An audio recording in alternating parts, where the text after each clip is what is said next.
it chapter by chapter, one bite at a time. So many adventures and mountains we can climb. Take it word for word, line by line, one bite at a time.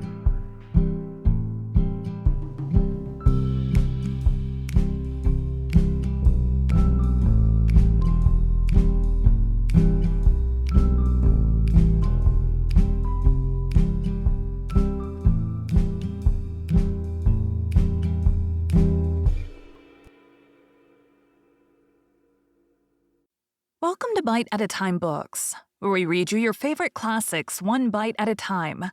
My name is Bree Carlile, and I love to read, and wanted to share my passion with listeners like you.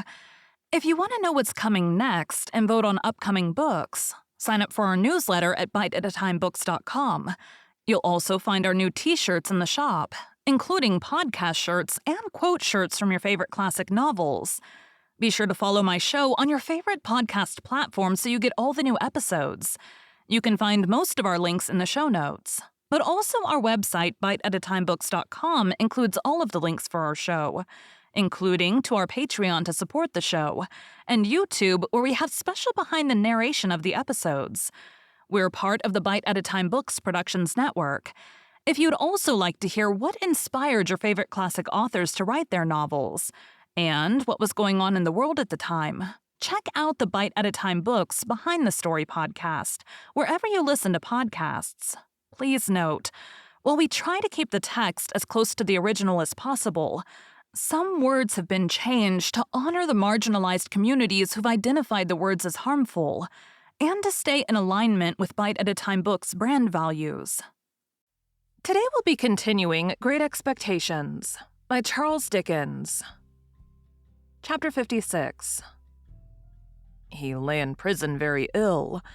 During the whole interval between his committal for trial and the coming round of the sessions, he had broken 2 ribs.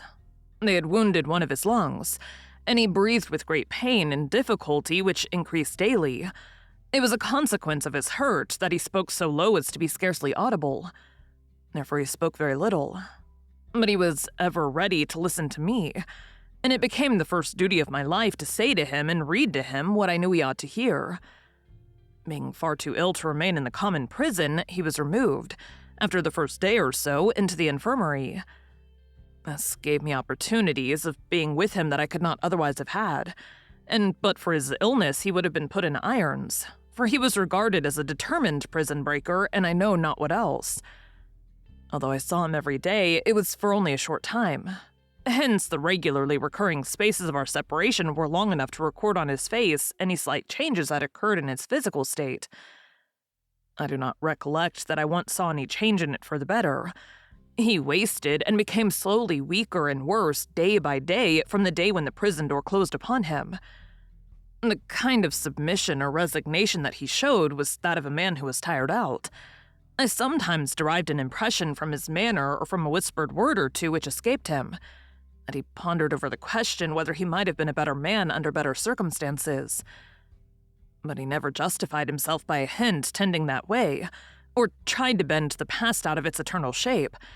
It happened on 2 or 3 occasions in my presence that his desperate reputation was alluded to by one or other of the people in attendance on him. A smile crossed his face then, and he turned his eyes on me with a trustful look, as if he were confident that I had seen some small redeeming touch in him, even so long ago as when I was a little child. As to all the rest, he was humble and contrite, and I never knew him to complain. When the sessions came round, Mr. Jaggers caused an application to be made for postponement of his trial until the following sessions.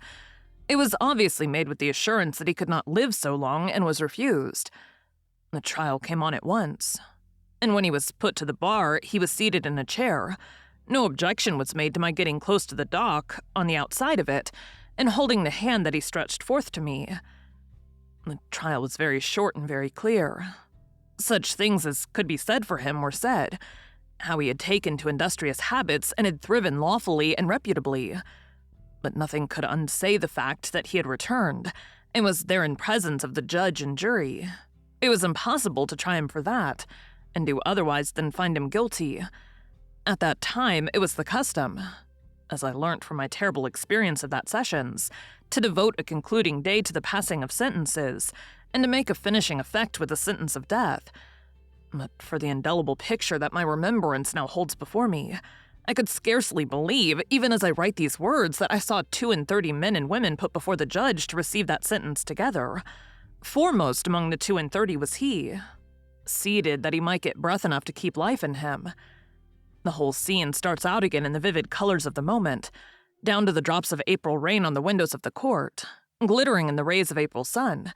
Penned in the dock, as I again stood outside it at the corner with his hand in mine, were the 32 men and women, some defiant, some stricken with terror, some sobbing and weeping, some covering their faces, some staring gloomily about.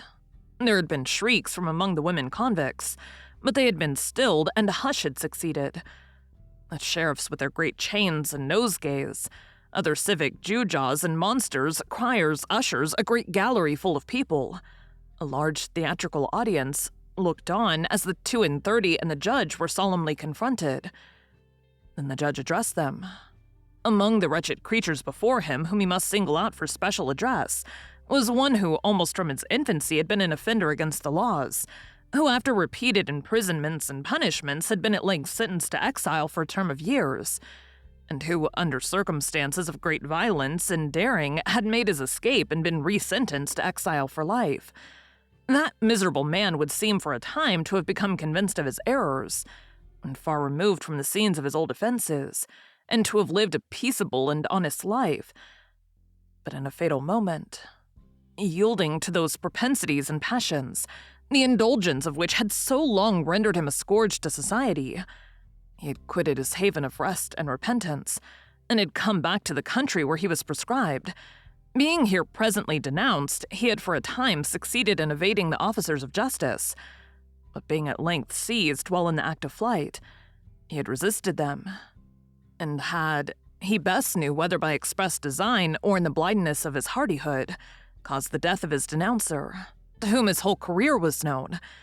The appointed punishment for his return to the land that had cast him out being death, and his case being this aggravated case, he must prepare himself to die. The sun was striking in at the great windows of the court, threw the glittering drops of rain upon the glass, and it made a broad shaft of light between the 32 and the judge, linking both together and perhaps reminding some among the audience how both were passing on with absolute equality to the greater judgment that knoweth all things and cannot err. Rising for a moment, a distinct speck of face in this way of light, the prisoner said, "My lord, I receive my sentence of death from the Almighty, but I bow to yours," and sat down again. There was some hushing, and the judge went on with what he had to say to the rest. Then they were all formally doomed, and some of them were supported out, and some of them sauntered out with a haggard look of bravery, and a few nodded to the gallery, and 2 or 3 shook hands, and others went out chewing the fragments of herb they had taken from the sweet herbs lying about.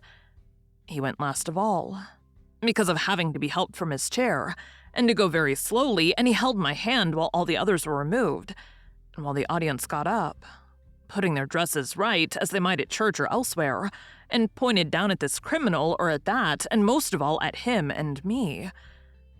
I earnestly hoped and prayed that he might die before the recorder's report was made, but in the dread of his lingering on, I began that night to write out a petition to the Home Secretary of State, setting forth my knowledge of him and how it was that he had come back for my sake.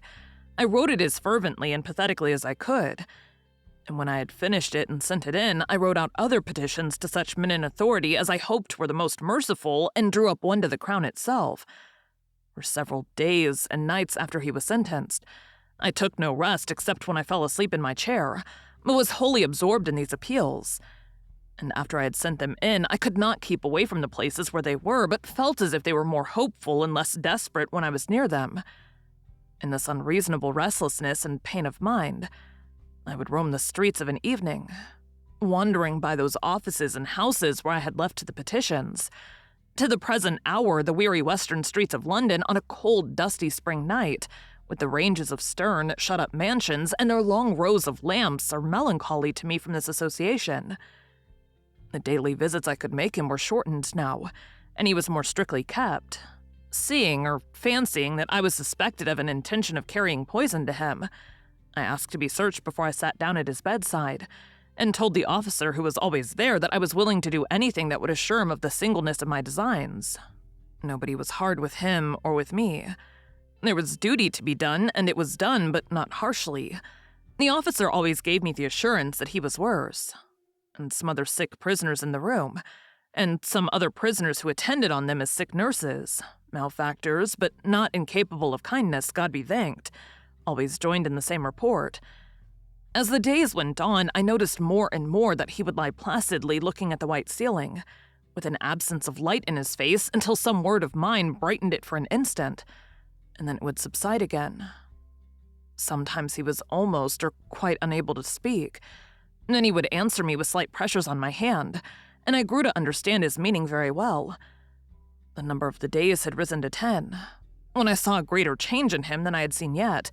His eyes were turned towards the door and lighted up as I entered. "Dear boy," he said as I sat down by his bed, "I thought you was late, but I knowed you couldn't be that." "It is just the time," said I.